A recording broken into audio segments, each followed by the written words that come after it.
The old saying goes that Australia rode on the sheep's back, and Australia's strong wool industry is the legacy of that history.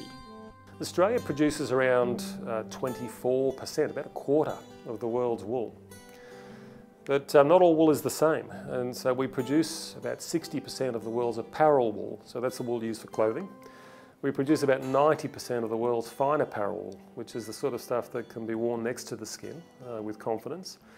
So we are the global leaders in production of fine apparel wool.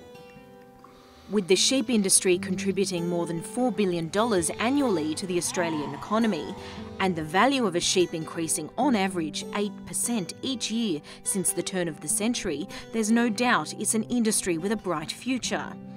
However, despite growing demand worldwide for both sheep meat and wool, the total herd has been in decline as farmers battle with an exploding population of wild dogs. Since the mid-90s, sheep numbers in Australia have halved. And in Queensland in particular, which was once our largest producing state, numbers are down to 20% of what they once were. It's an insidious problem that has grown.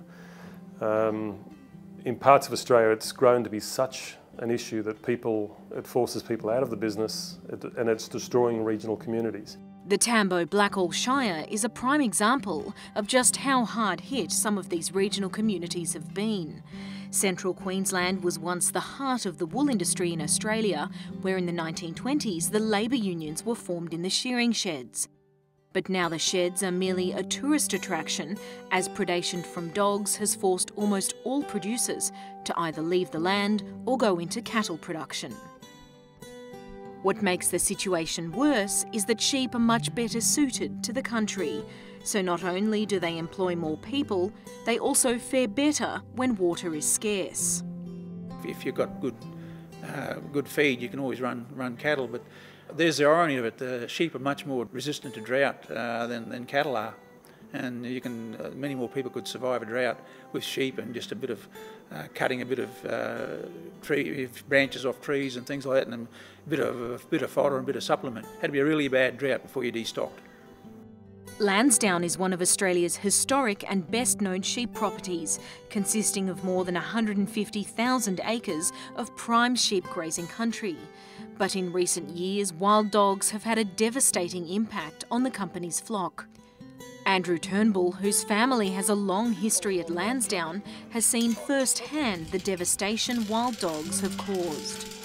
Down here at Lower Lansdowne last year, they joined 4,990 odd ewes, marked 990 lambs and only weaned about 50 lambs that are just decimated by dogs. And the destruction's anything from seeing them with their backside chewing out or their stomachs trailing out. 2 properties down, over at Rumley, run by Peter Sargood and his family, the dogs have completely driven them out of sheep. We had to shift their whole enterprise over to the cattle side then, and we've looked at going back into sheep, but it just wasn't feasible while we had the dog numbers around. You just can't run sheep on the off chance of saying that there's no dogs, because they will turn up, you know, and they can do a lot of damage in such a short time. It's really heartbreaking.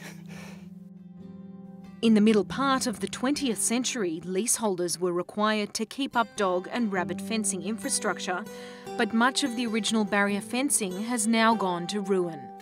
Farmers are again realising that exclusion fencing may in fact be the solution, and are forming cluster groups to fence large areas of grazing land.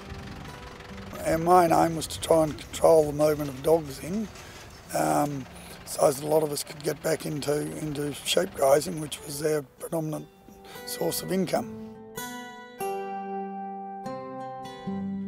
In the heyday of the wool industry in the late 80s, Australia had in order of 180 million sheep. Today that number sits around 70 million. And along with drought and price conditions, dogs have had a large part to play in that decline. And whilst Australia still has the best genetics for merino sheep in the world, in order to meet growing demand from emerging economies, the wild dog threat needs to be addressed. It's so important, not only to individual growers in terms of their profitability, but to regional communities and in fact the fabric of Australia. And a look back in history with a return to fencing out feral animals might just provide the solution and help ensure a bright future for Australia's sheep industry.